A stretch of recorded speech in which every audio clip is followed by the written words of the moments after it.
ఖండించాడు. Cinema promotion కోసం ఇలాంటి భాష వాడితే ఎలాంటి ఉపయోగం ఉండదు అన్నాడు. అసలు అతను ఆ పాట పాడుతూ ఉంటే తను ఈవెంట్ నుంచి బయటకు వెళ్ళిపోదాం అనుకున్నానన్నాడు JD Chakravarthi.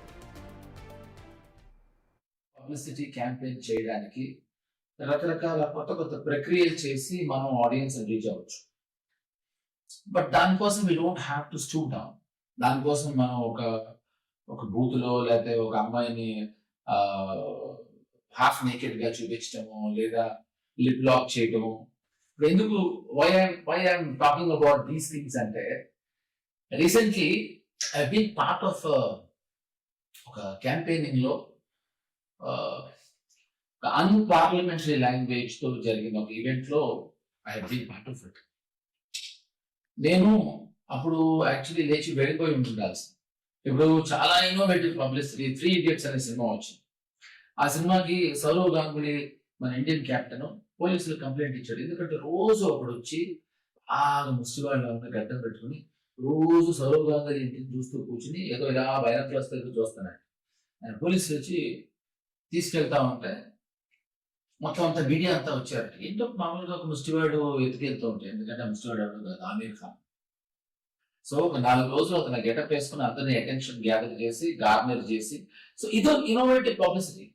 Something like this మనం కొంచెం కొంచెం బుర్రని కొంచెమైనా ఆలోచిస్తాం.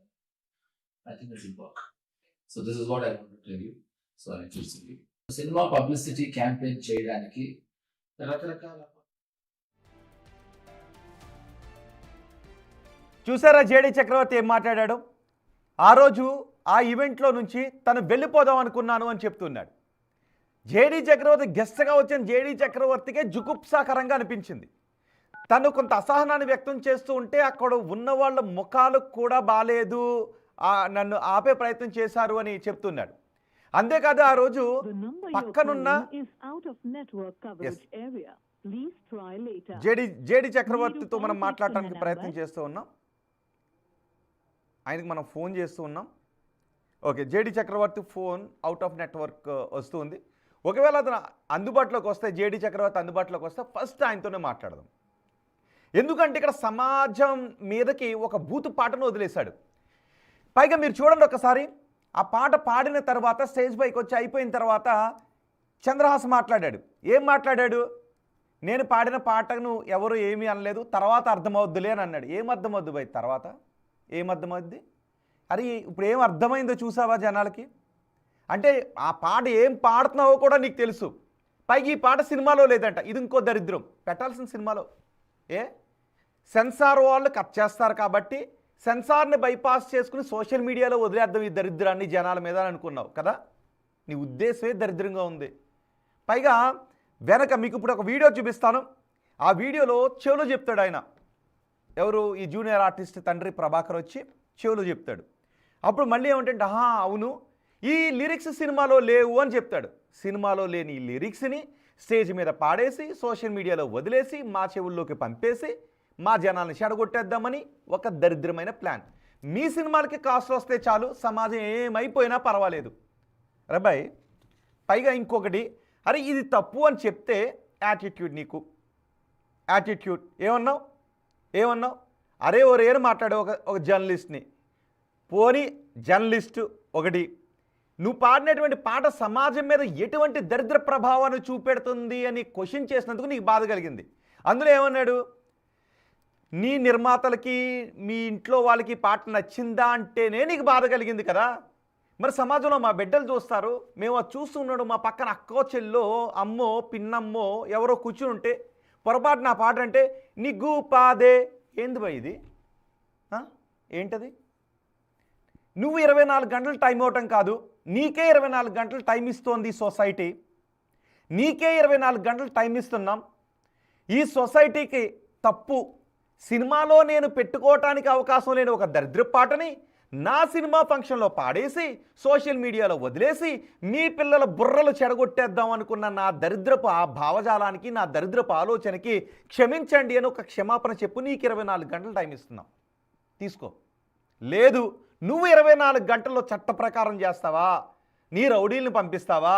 ఏం చేస్తావు? నీకు 24 గంటలు టైం ఇస్తావు. ఒకటి, సమాజానికి మాకేం అవసరం లేదు, మా అశోక్కి అవసరం లేదు, మాకు అవసరం లేదు, ఏం అవసరం లేదు. నువ్వు క్షమాపణ చెప్పు సొసైటీకి. సినిమాలో నేను పెట్టుకోవడానికి అవకాశం లేదు, సెన్సార్ బోర్డు కట్ చేస్తుంది అనేటటువంటి భయంతోనో బాధతోనో ఒక దరిద్రాన్ని సోషల్ మీడియాలో మీ ముందు వదిలేశానని నవ్వుతూ చెప్పావు కదా. విను ఒకసారి విను. నీకు ఒకసారి పీసీఆర్ బయట రెడీ చేసుకోండి. ఇప్పుడు సమాజం కూడా స్పందించండి. 2 తెలుగు రాష్ట్రాల్లో ఉన్న జనాలు బిగ్ టీవీకి కాల్ చేసి నిజంగా ఈ పాటని మీ అబ్బాయో అమ్మాయో మన భార్య పక్కన కూర్చున్నప్పుడు, తల్లి పక్కన కూర్చున్నప్పుడు, నాన్నో పిన్నమ్మ పక్కన కూర్చున్నప్పుడు ఈ పాటను వినగలమా? పైగా అతను ఎంత అవేర్నెస్తో ఈ పాట పాడాడో ఆ బయట ఇప్పుడు ఉంది కదా, బయట మీరు వినండి. బిగ్ టీవీకి మీకు కాల్ చేయడానికి అవకాశం ఇస్తాను, నెంబర్ డిస్ప్లే చేస్తాను. తర్వాత తెలుగు రాష్ట్రాల్లో ఉన్న ప్రజలు మీ నిజమైన అభిప్రాయాన్ని చెప్పండి. ఒకసారి ఆ బయట మీరే వినండి, తర్వాత మాట్లాడుకుందాం. పీసర్ ఒకసారి ఆ బయట ప్లే చేద్దాం. సో ఆ పాట కూడా ఇక్కడ అందరికీ నచ్చింది, క్లాప్స్ కొట్టారు. పాడుతున్నప్పుడు ఒక్కళ్ళు కూడా ఏం మాట్లాడలేదు, అర్థమైంది, చూస్తున్నారు. అది అదే వన్స్ మోర్ వద్దులే, అది మళ్ళీ వన్స్ మోర్ చూసుకుంటారు కదా. సో థ్యాంక్స్ అందరికీ. సో ఎవరినైనా మర్చిపోయి ఉంటే క్షమించండి. బట్ సినిమాలో లిరిక్స్ అవి ఉండవు, ఇవి మన own lyrics, changed version. So సినిమాలో ఆ వర్షన్ ఉండదు. సినిమాలో మొత్తం అందరూ ఫ్యామిలీ కలిసి చూసే, సెన్సర్ వాళ్ళు ఒప్పుకోరు కదా. నర్వస్నెస్ ఉంది. ఇందాకే ఒక పాట పాడాను. విన్నారుగా అతని మాటలు. సినిమా ఈ పాట అందరికీ నచ్చింది, ఎవరు ఏమీ అనలేదు, క్లాప్స్ కొట్టారు అన్నారు. క్లాప్స్ కాదు, గూబా పగలగొట్టేలా మాట్లాడి ఉండాల్సింది. పగలగొట్టేలా మాట్లాడి ఉండాల్సింది అని జనం అనుకుంటున్నారు, నేనంటాం కాదు. పగలగొడతానని మీరు రాశారు, పగలగొట్టేలా మాట్లాడి ఉండాల్సిందని జనం అనుకుంటున్నారు. ఆల్రెడీ అక్కడికి వచ్చిన మీ గెస్ట్కి అదే అనిపించింది. ఎవరికి? జేడి చక్రవర్తికి పగలగొట్టేలాగా అక్కడి నుంచి వెళ్ళిపోవాలని అనిపించింది. లేచి వెళ్ళిపోతే మీ పగిలేలా మీరు ఎక్కడ బాధపడతారని ఉన్నాను అని చెప్తున్నాడు. సో మీరు పక్కన ఇంకో అక్షరం రాసి పబ్లిక్ స్టేజ్ పైన రాశారు. పైగా ఏమన్నారు? మీ నాన్నగారు వెనక నుంచి వచ్చి ఇలా చెప్పారు, చూడండి ఒకసారి. అక్కడ ఏం చెప్పారు? లిరిక్స్ సినిమాలో ఉండవని. ఆహాహా అని వెకిలిగా నవ్వి, ఈ లిరిక్స్ సినిమాలో ఉండవు, చేంజ్డ్ వెర్షన్. ఆ చేంజ్డ్ వెర్షన్ మరి మాకెందుకు రాబాయ్, మాకెందుకు? సారీ, నేను ఎవరైనా జనాలు రాబాయ్ అన్నందుకు ఆయన అన్న మాటలను ఆయన భాషలోనే చదివి వినిపిస్తున్నాను. ఎందుకు రాబాయ్ అనేది ఎవరైనా తప్పుగా తీసుకుంటే, పబ్లిక్ తప్పుగా తీసుకుంటే ఐఎమ్ సారీ. సో ఇది సొసైటీ మీద వదిలేద్దామని అనుకున్నాడు. అందరూ చప్పట్లు కొట్టారంట, చప్పట్లు కొట్టలేదు, అసహించుకున్నారు మిమ్మల్ని.